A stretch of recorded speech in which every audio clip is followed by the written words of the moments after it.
So, hello everyone. This is the part 2 of this lesson, Nelson Mandela, A Long Walk to Freedom. आज हम यहाँ से पढ़ने वाले हैं. I was not born with a hunger to be free. I was born free in every way that I could know. Okay, so यहाँ से अपना सेकेंड पार्ट शुरू होता है. अगर आपने फर्स्ट पार्ट नहीं देखा तो मैं डिस्क्रिप्शन में लिंक डाल लूँगी, देख लेना. और जो भी दूसरे लेसन्स हैं, ये हो गया अपना लेंजो वाला lesson, a letter to God, उसके थिंकिंग अबाउट टेक्स्ट वगैरह वो भी हो गए हैं, तो वो भी आप देख लेना. अच्छे से मेहनत करके पढ़ाई करो because English is a very scoring subject, let me tell you. तो ठीक है, अब मैं पढ़ना शुरू करती हूँ. Okay, I was not born with a hunger to be free. I was born free in every way that I could know.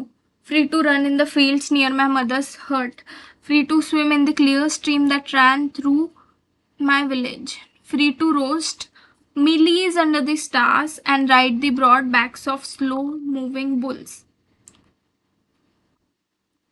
As long as I obeyed my father and abided by the customs of my tribe, I was not troubled by the laws of man or God.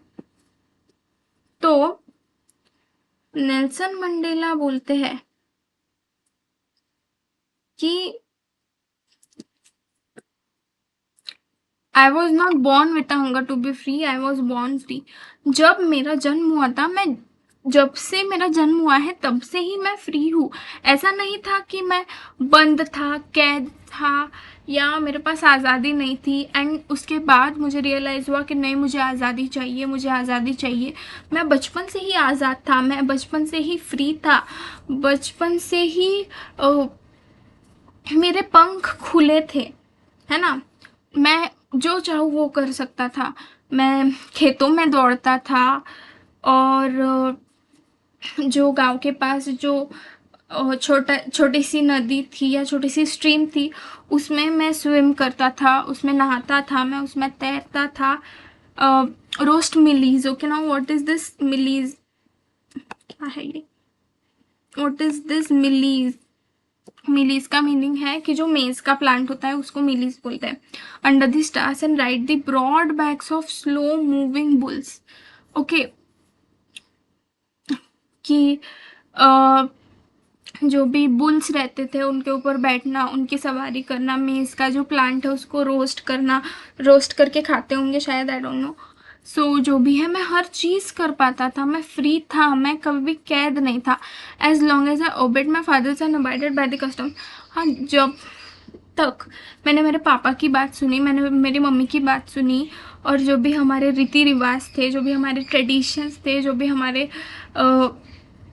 जो भी मतलब expected था हमसे, expected behaviour वो किया, तब तक मुझे कोई प्रॉब्लम नहीं आई legally by the laws of man और God. Okay, by the laws of man और गॉड मतलब लीगली कोई मुझे दिक्कत नहीं आई. Okay, so it was only when I began to learn that my boyhood freedom was an illusion, when I discovered as a young man that my freedom had already been taken from me, that I began to hunger for it.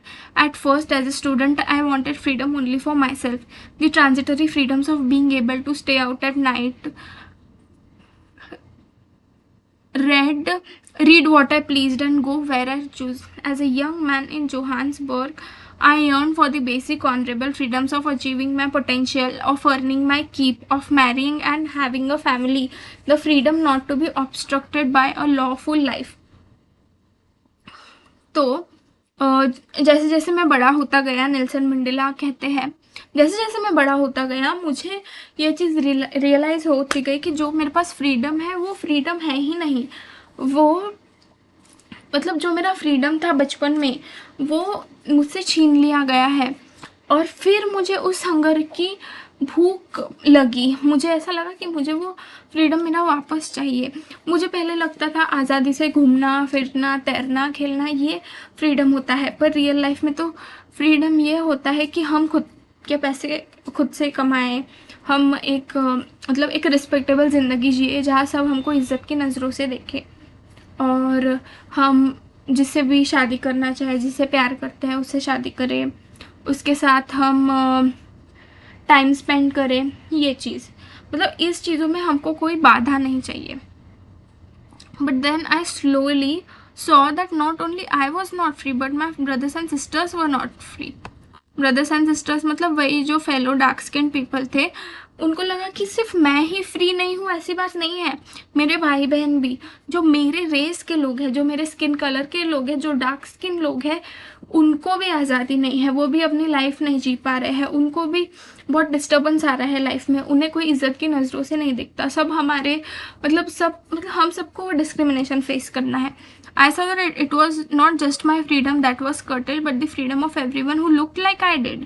That is when I joined the African National Congress. उनको realise हुआ कि ये चीज़ जो हो रही थी वो सबके साथ नहीं हो रही थी. जो मेरे जैसे डार्क स्किन्ड है, जो मेरे रेस के हैं, बस उन्हीं लोगों के साथ हो रही थी. जो लोग फेयर स्किन्ड है, जो अलग रेस के थे, उनके साथ ये चीज़ नहीं हो रही थी. ऑन द कॉन्ट्ररी उनको तो प्रिविलेजेस मिल रहे थे. ऑन द कॉन्ट्ररी उनको तो स्पेशल ट्रीटमेंट मिल रही थी. ऑन द कॉन्ट्ररी सब उनको इज्जत से देखते थे. ऑन द कॉन्ट्ररी वो तो सब खुशी से जी रहे थे. उनको लाइफ की हर आज़ादी, लाइफ का हर सुख, लाइफ का हर समाधान, जो भी उनका as a human basic fundamental rights and along with the basic fundamental rights even special rights, special privileges, वो सब मिल रहा था. ओके, तो उनको जब ये चीज़ रियलाइज़ हुई तब उन्होंने ज्वाइन की African national Congress. And that is when the hunger for my own freedom became the greater hunger for the freedom of my people. उनको लगा कि जो ठीक है मुझे आज़ादी नहीं मिल रही, ये एक छोटी बात है, ठीक है, पर मेरे सारे भाई बहनों को आज़ादी नहीं मिल रही, जो भी मेरे जैसे दिखते हैं, मेरे रेस के हैं, डार्क स्किन लोगों को आज़ादी ही नहीं मिल रही. वो अपने लाइफ की बेसिक चीज़ें भी नहीं कर पा रहे. कोई उनको इज्जत की नज़रों से नहीं देख रहा. Everyone is looking at them with a face of disgust and disrespect. तो ये तो मैं चीज़ सहन नहीं कर सकता. बात मेरी अकेले की होती तो शायद चुप बैठ भी जाता, पर अब बात मेरे अकेले की नहीं है. तो मैं तो इसके खिलाफ आवाज़ उठाऊंगा, मैं तो इसके खिलाफ बोलूँगा, मैं तो इसके खिलाफ बगावत करूँगा. मैं चुप बैठने वालों में से नहीं हूँ. It was this desire for the freedom of my people to live their lives with dignity and self-respect that animated my life, that transformed a frightened young man into a bold one. Okay?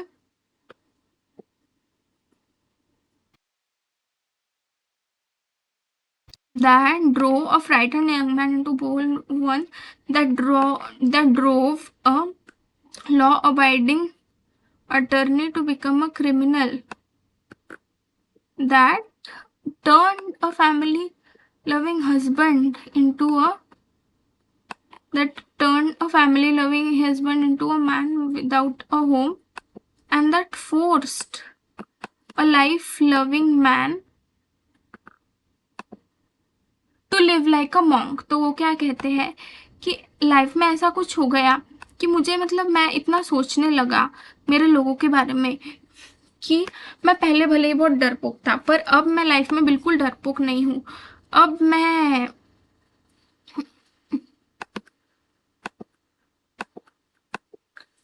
अब मुझ में बहुत हिम्मत आ गई है.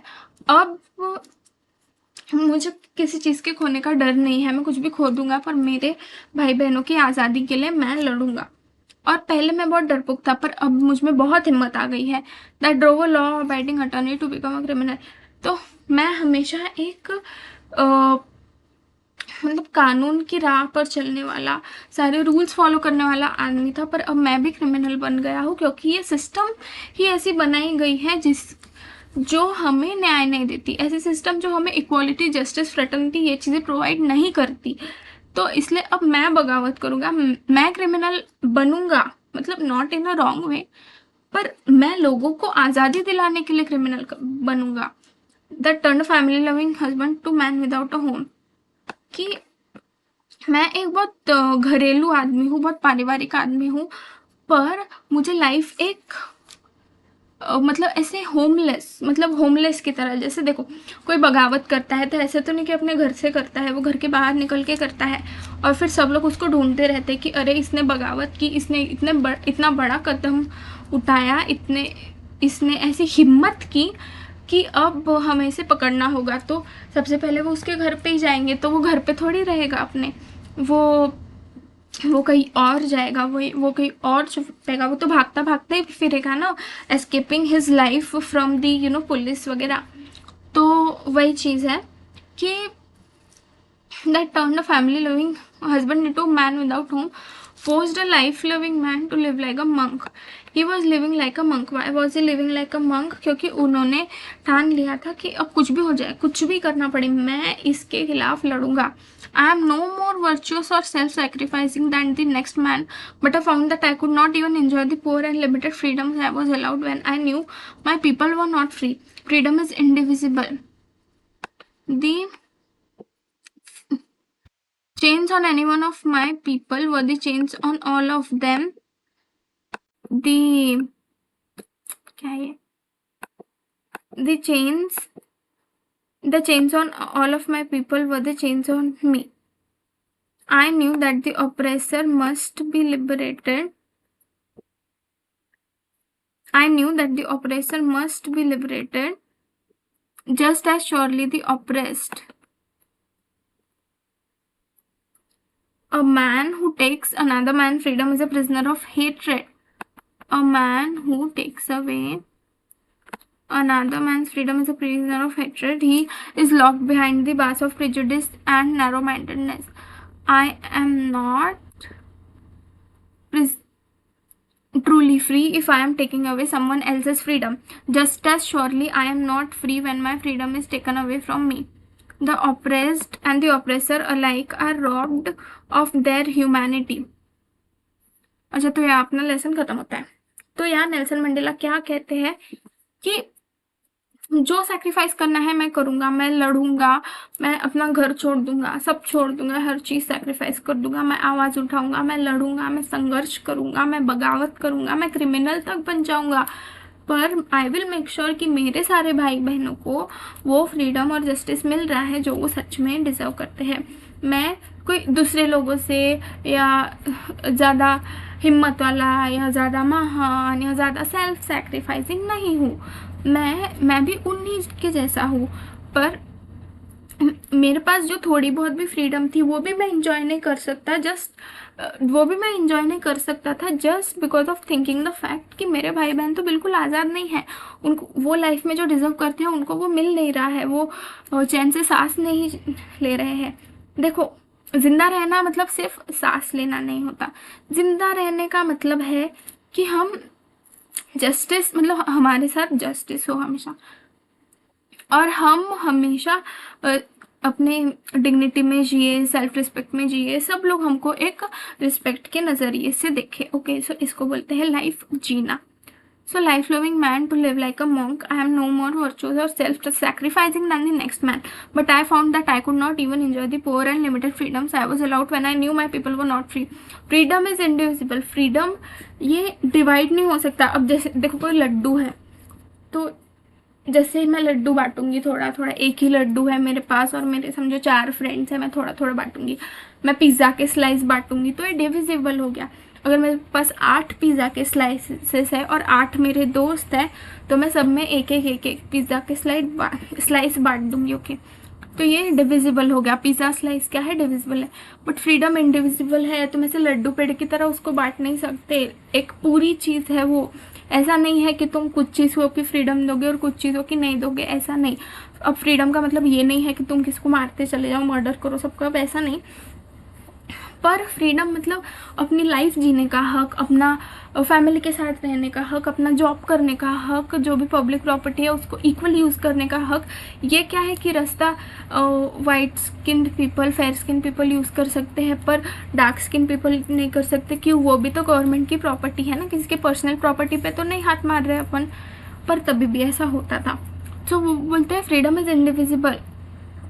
और ऐसा है कि मेरे भाइयों या बहनों में से किसी एक पे भी किसी चीज़ की पाबंदी लग रही है जो कि अननेसेसरी है, unnecessary, just because of his or her race, just because of his or her skin tone, ऐसा हो रहा है. तो इसका मतलब ये नहीं है कि हम सोचें कि अरे एक पे हो रहा है छोड़ दो, वैसा नहीं.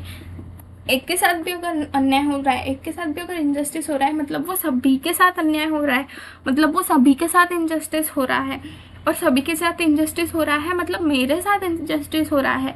मैं एज अ पर्सन, मैं एज अ रेबल, मैं एज अ फ्रीडम फाइटर, ये मेरे साथ भी हो रहा है।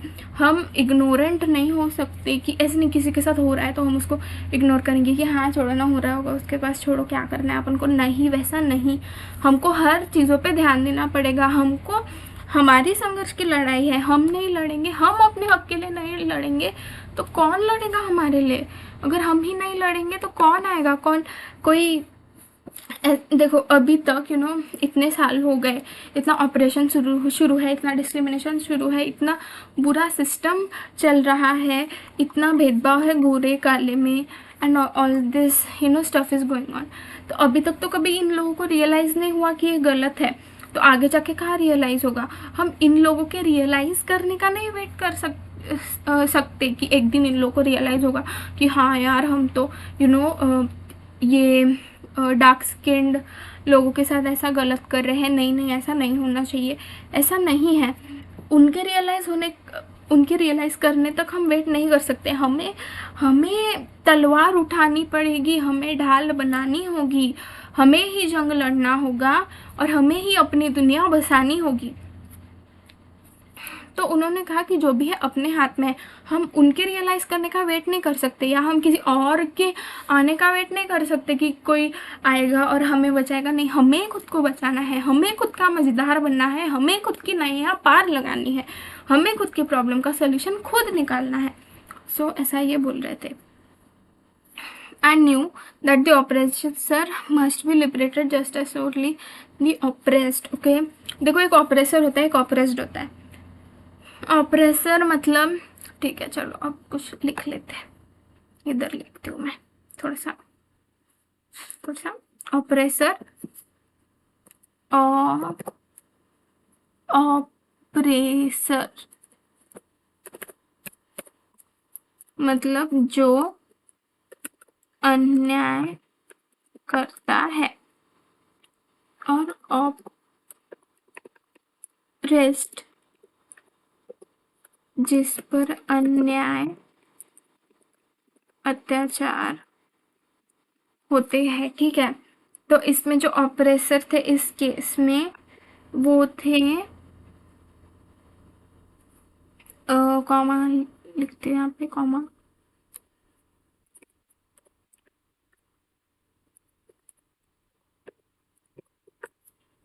ठीक है। और जो ऑपरेस्ड है वो यहाँ पे थे dark skin people.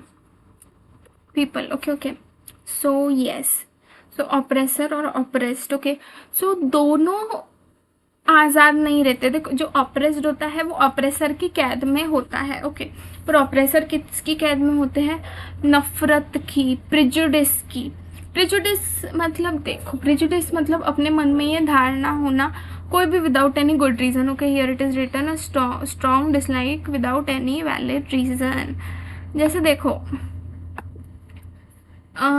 For example देखो, डार्क स्किन्ड लोग अच्छे नहीं होते, ये एक प्रिजुडिस है, ओके। पर ऐसा है क्या? You must have met many dark skin people in your own life जो बहुत अच्छे हैं, जो कि बहुत केयरिंग है, अंडरस्टैंडिंग है, जो आपके बहुत अच्छे दोस्त है, या शायद आपके रिलेटिव्स है, या कोई भी हो सकता है, या it might be a random person that you met on the train, और रैंडम पर्सन और a friend that you met online. ऐसा नहीं है कि कोई पर्सन डार्क स्किन है मतलब वो बुरा होगा, या वो खराब होगा, या वो बुरा, उसके इंटेंशन बुरे हो गए, वो अपने साथ कुछ बुरा करना चाहता है, नहीं। तो ये प्रिजुडिस हो गया, मतलब आप उस पर्सन को जाने बगैर, उसके साथ टाइम स्पेंड किए बगैर, उसको सही में एनालाइज किए बगैर ऐसे ही रैंडमली बोल रहे हो कि वो बुरा है just based on his or her skin colour, जो कि बहुत गलत बात है। तो जो ऑपरेसर होता है वो किसका कैदी होता है? प्रिजुडिस का, हेट का, एंड नैरो माइंडेडनेस का। देखो क्या एक शब्द आया है, नैरो माइंडेडनेस, मतलब यार अपनी सोच बड़ी करो, ठीक है। नैरो माइंडेडनेस, ओके, कि अपनी जो सोच है उसको बड़ी करो। डोंट फील लाइक दिस कि कोई छोटा है, कोई बड़ा है, कोई मतलब हाइट में कम है, कोई हाइट में ज़्यादा है, कोई मोटा है, पतला है, नहीं। इन सब चीज़ों से बाहर निकलो यार, लोगों का मन देखो, लोगों का दिल देखो, शक्ल में क्या रखा है। और किसने बोला है कि जो गोरा है वही सुंदर है, जो काला है वो तो अगली है, या नहीं जो पतला है वो बहुत सुंदर है, जो मोटा है वो अगली है। नो, अगली और ब्यूटीफुल ये कुछ नहीं होता। Everyone is beautiful and beauty lies in the eyes of the beholder. अगर आपको कोई बदसूरत लगता है, इसका मतलब आपकी नज़र गलत है, आपके you fail to look at the beauty of that person. किसी किसी को लगता है नहीं भाई वो काला है, वो मोटा है, वो ऐसा है वैसा है तो वो अगली है। नहीं, ऐसा नहीं होता। ये ब्यूटी को हम ऐसे नहीं डिफाइन कर सकते कि गोरा है, पतला है, ऐसा है वैसा है। कुछ 2-4 शब्दों में या 2-4 एडजेक्टिव में हम नहीं ये कर सकते। ब्यूटीफुल कौन है? जो हेल्प करता है, जो हमें ज़रूरत रहती है तो हमारा दोस्त हमें मदद करता है। हमें ज़रूरत रहती है वो हमें रोने के लिए रुमाल देता है, वो अपना कंधा देता है, वो हमें सहारा देता है, वो हमें छोटी छोटी ही सही चीज़ों में मदद करता है, होमवर्क करने में मदद करता है, जो भी चीज़ है उसमें मदद करता है।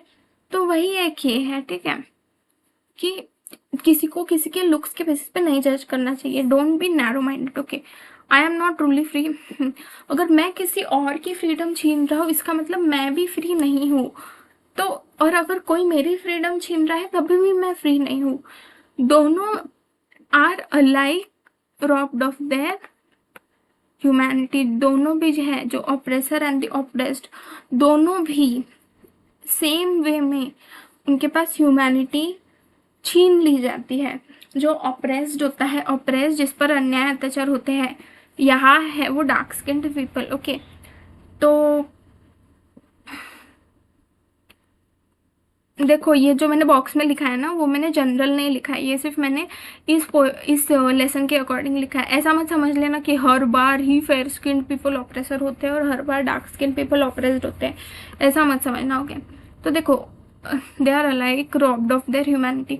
दोनों से ह्यूमैनिटी छीन ली जाती है। जो ऑपरेसर होता है उससे कौन ह्यूमैनिटी छीनता है?